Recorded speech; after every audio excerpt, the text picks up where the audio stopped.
ഹോസ്പിറ്റലിലെത്തിയതും മാക്കാൻ അവളെയും കോരിയെടുത്ത് ഡോക്ടറിൻ്റെ റൂമിലേക്ക് ഓടി.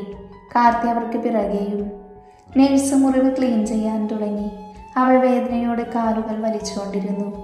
അവളുടെ കണ്ണുകൾ നിറഞ്ഞൊഴുകുന്നത് കണ്ടതും മാക്കാൻ അവൾക്കരിയിലേക്ക് വന്നിരുന്നു. അതേ അവന്തിക, ഒരു ഇഞ്ചക്ഷൻ എടുക്കാൻ പോകുവാണേ. മാക്കാൻ പറയുന്നത് കേട്ടതും അവൾ നിലവിളിയോടെ ശബ്ദമുയർത്തി. അയ്യോ, എനിക്ക് ഇഞ്ചക്ഷൻ പേടിയാ മാക്കാനേ, എന്നെ കുത്തല്ലെന്ന് പറമാക്കാനേ. വായിലൊഴിച്ച് തന്നാൽ മതി, ഞാൻ കുടിച്ചോളാന്നേ പറ. അവൾ അലമുറയിട്ട് കരഞ്ഞോണ്ട് പറഞ്ഞു. അതെ, മരവിപ്പിക്കാൻ വേണ്ടിയുള്ളതാ. അവർക്ക് മുറിവിൽ സ്റ്റിച്ചിടണം, അതിനു വേണ്ടിയാ.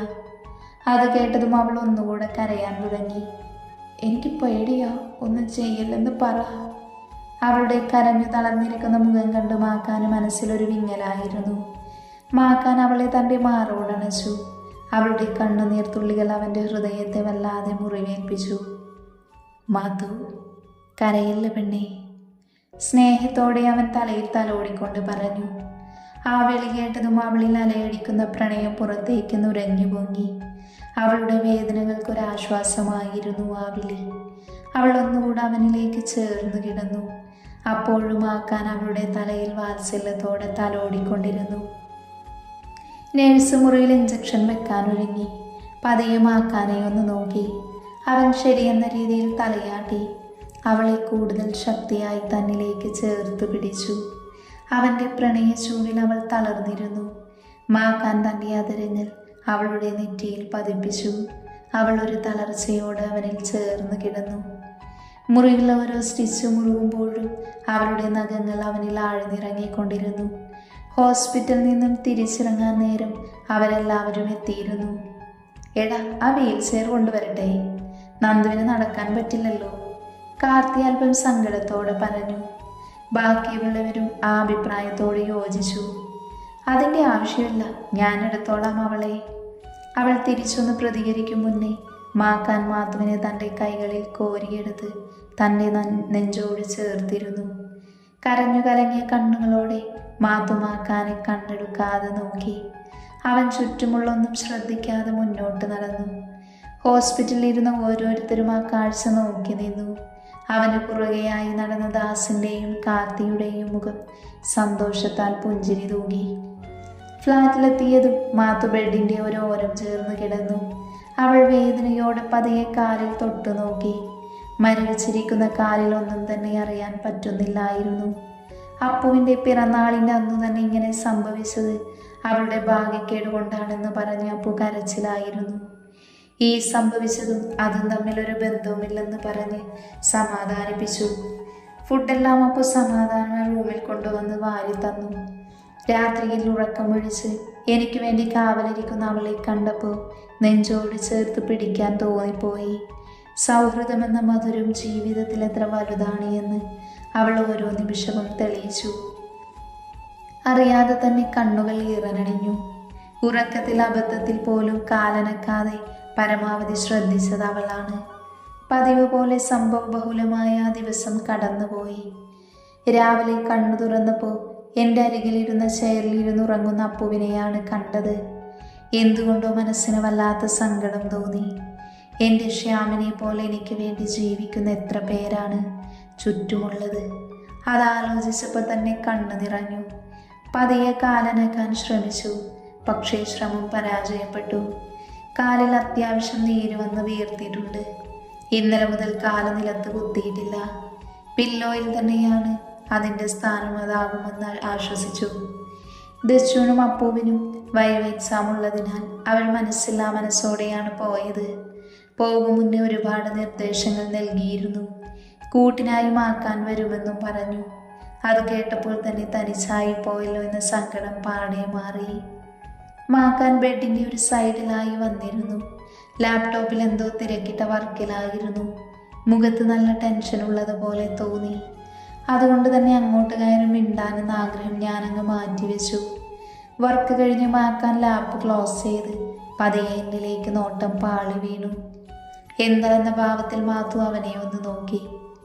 ഇപ്പോഴും പെയിൻ ഉണ്ടോ അവന്തിക? മാക്കാൻ ഒരു പുഞ്ചിരിയോടെ ചോദിച്ചു.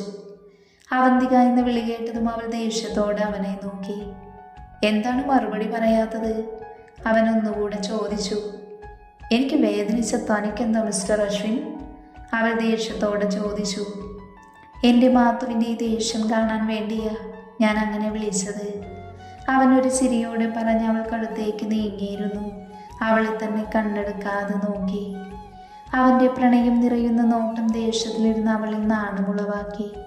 അവൾ ഒരു പുഞ്ചിരിയോടെ തല താഴ്ത്തിയിരുന്നു. മെല്ലെ അവൻ തൻ്റെ കൈകൾ അവളുടെ മുഖമുയർത്തി പിടിപ്പിച്ചു. ഇപ്പോഴും വേദനയുണ്ടോ മാത്തു? അവൻ അരുമയായി ചോദിച്ചു. ഉണ്ട് എന്ന രീതിയിൽ അവൾ തലയാട്ടി. അവൻ മെല്ലെ അവളുടെ കാലുകൾക്കടുത്തായി വന്നിരുന്നു. പതിയെ കാലിൽ ഒന്ന് തഴുകി. വേദനയിലും ഒരു നനുത്ത സുഖം അവൾ അറിഞ്ഞു. പതിയെ കാലുകൾ പിന്നിലേക്ക് വലിക്കാനാഞ്ഞു. പക്ഷേ ഒരു നിമിഷം വേദനയോടെ അവൾ കണ്ണുകൾ അടച്ചു. ഒരു മിഴിനീർത്തുള്ളി അവളുടെ മിഴിയിൽ നിന്നും ഇറ്റി വീണു. മാക്കാൻ അത് കണ്ട് അവളുടെ കാലുകളിൽ മുത്തം നൽകി. അവൻ്റെ നനുത്ത ചുംബനം അറിഞ്ഞതും വേദന കുറഞ്ഞതായി അവൾക്ക് തോന്നി. മാക്കാൻ തൻ്റെ പോക്കറ്റിൽ നിന്നും ഒരു ബോക്സ് എടുത്തു. ആകാംക്ഷയോടെ മാത്തു അവനെ തന്നെ നോക്കി നിന്നു. അതിൽ നിന്നും നിറയെ മണികളുള്ള കൊലുസെടുത്ത് അവളുടെ കാലിൽ അണിയിച്ചു. നീരുവന്ന് വീർത്ത കാലിൽ പറ്റിച്ചേർന്നു കിടന്ന കൊലുസുകൾ ആ പാദങ്ങളുടെ ഭംഗി ഇരട്ടിയാക്കി. ഇതൊക്കെ എന്തിനാ മാക്കാനെ?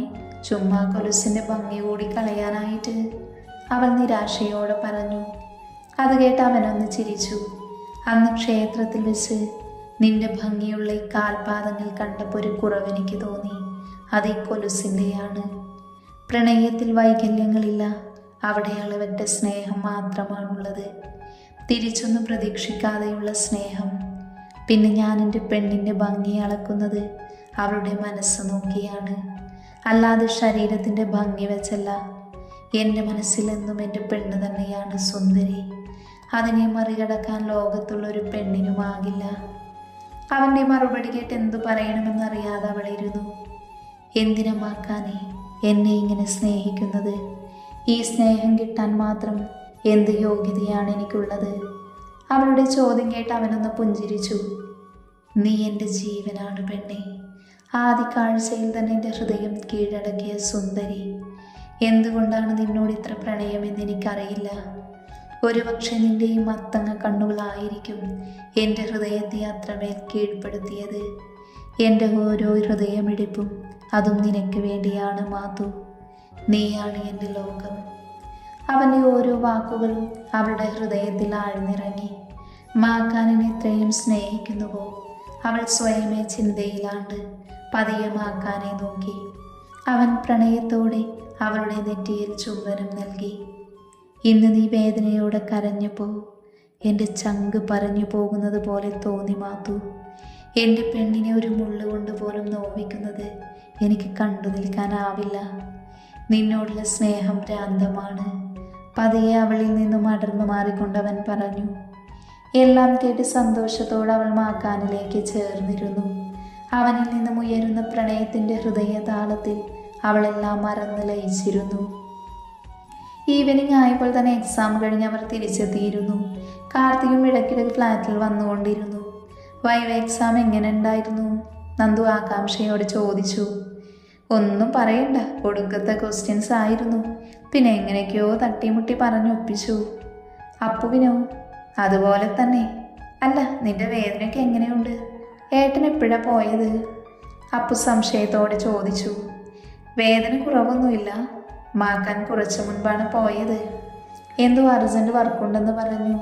പിന്നെ കാർത്തിടയ്ക്ക് വന്നിരുന്നു. ദച്ചൊരു ചിരിയോട് അത് കേട്ടിരുന്ന് പതിയെ അവളുടെ നോട്ടം മാത്തുവിൻ്റെ കാലുകളിലേക്ക് പാളി വീണു. ഇതെവിടുന്ന ഈ കൊലുസ്?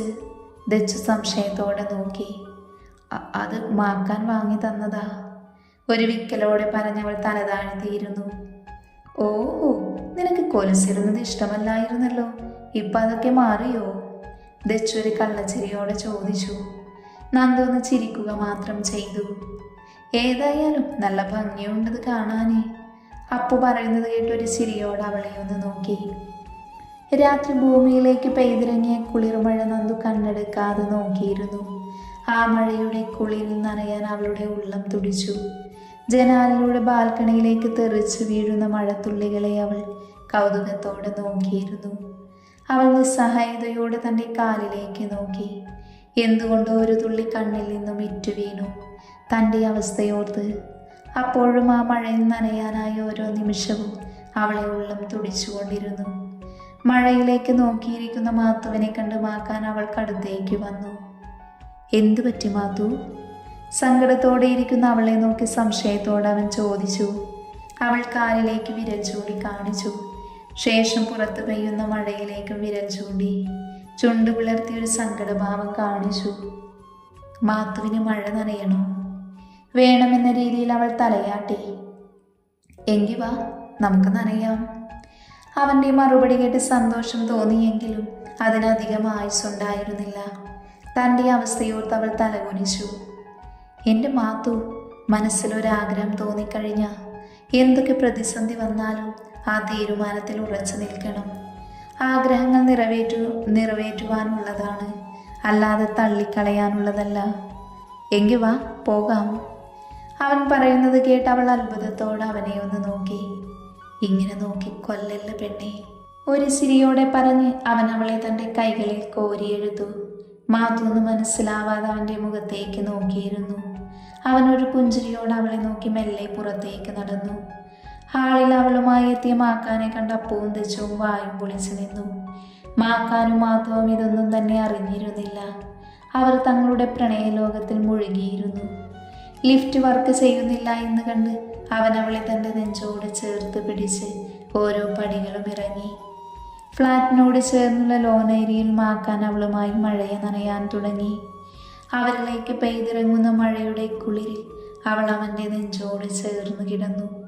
അവനിൽ അലയടിക്കുന്ന പ്രണയത്തോടെ അവളുടെ കണ്ണുകളിലേക്ക് ഇമവെട്ടാതെ അവൻ നോക്കി നിന്നു. മഴത്തുള്ളികൾ മൂടപ്പെട്ട അവളുടെ മുഖത്തേക്ക് നോക്കും തോറും അവനിലെ പ്രണയം കൂടുതൽ ശക്തി ആർജിച്ചുകൊണ്ടിരുന്നു. അവൻ പതിയെ അവളെ താഴെ നിർത്തി വലതുകാൽ പതിയെ പൊക്കി പിടിച്ച് ഒരു കാലിൽ മാക്കാൻ്റെ ദേഹത്തേക്ക് ചേർന്നവൾ നിന്നു. ഒരു പുഞ്ചിരിയോടെ അവനെ നോക്കി. മാത്തുവിൻ്റെ കാലുകൾ മാക്കാൻ്റെ കാലുകൾക്ക് മുകളിലായി വെക്കാൻ അവൻ കണ്ണുകൾ കൊണ്ട് പറഞ്ഞു. ഒരു ചിരിയോടെ മാക്കാൻ പൊക്കിയെടുത്ത് തന്നിലേക്ക് ചേർത്ത് പിടിച്ച് മാത്തു അവൻ്റെ കാലിന് മുകളിലായി കാല് വെച്ചു. മുറിവുള്ള കാൽ പതിയെ അവൾ വെക്കാൻ ഒരുങ്ങി. അവൻ അവളെ കൂടുതൽ തന്നിലേക്ക് ചേർത്ത് പിടിച്ചു നിർത്തി. അവൾ മുറിവുള്ള കാൽ അധികം ബലം കൊടുക്കാതെ അവൻ്റെ കാലിന് മുകളിലായി വെച്ച് വേദന കൊണ്ട് അവളുടെ മുഖമൊന്ന് ചുളുങ്ങി. അവൾ വേദനയോടെ തന്നെ മാക്കാനെ ഒന്ന് നോക്കി. മഴയുടെ കുളിരിൽ വിറയാർന്ന ചുണ്ടുകളോടെ അവൾ നിന്നു. മഴത്തുള്ളികൾ തങ്ങി നിന്നിരുന്ന അവളുടെ കൺപീലികളും അവളുടെ പ്രണയത്തോടെയുള്ള നോട്ടങ്ങളും വിറയാർന്ന ചുണ്ടുകളും അവനിലെ പ്രണയത്തെ ചൂട് പിടിപ്പിച്ചു. അവളുടെ മുഖത്തെ കൈക്കുള്ളിലാക്കി അവൻ മുഴിഞ്ഞു. ഐ ലവ് യു മാത്തു, നീയാണെൻ്റെ ലോകം പെണ്ണേ. ഒരു ചിരിയോടെ അവൻ്റെ കൈകളിൽ അവൾ തൻ്റെ കൈകൾ ചേർത്ത് വെച്ച് അവനെ കണ്ണെടുക്കാതെ നോക്കി. നിന്നിലെ പ്രണയത്തെ അകറ്റി നിർത്താൻ എനിക്കാവില്ല മാക്കാനേ, അവൾ ഒരു ചിരിയോടെ പറഞ്ഞു. റിയലി ഐ ലവ് യു മാക്കാൻ. അവളുടെ വാക്കുകൾ കേട്ടതും സന്തോഷത്തോടെ മാക്കാൻ അവളുടെ ആദരങ്ങളെ കവർന്നെടുത്തു. അവനിലെ പ്രണയത്തിൻ്റെ തീവ്രതയിൽ എല്ലാ വേദനകളും മറന്നവൾ അങ്ങനെയൊന്ന് നിന്നു.